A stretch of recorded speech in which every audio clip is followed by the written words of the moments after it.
OBS Studio can be used like a professional production tool when you understand how to organize scenes, sources, audio, and recording settings. Start by creating a clean scene collection for your content. Add separate scenes for your main video, webcam, starting screen, breaks, and ending screen. Next, organize your sources carefully.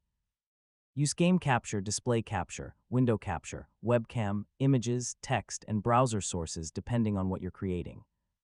For your microphone, use filters such as noise suppression, compressor, and limiter. Monitor your audio levels and make sure your voice is clear without reaching the red area.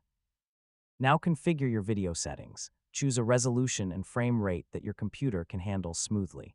If you're creating standard Full HD content, 1920 by 1080 is a common option. In the output settings, select an appropriate encoder.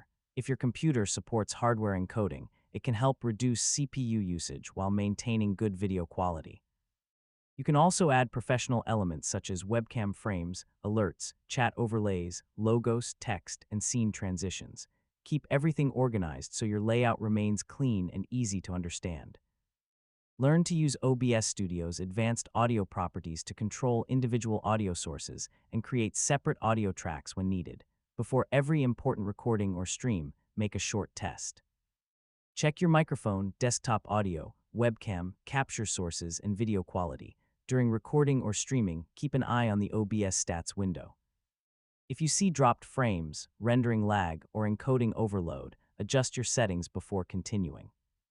Finally, save your profile and scene collection so you can reuse your complete setup whenever you open OBS Studio.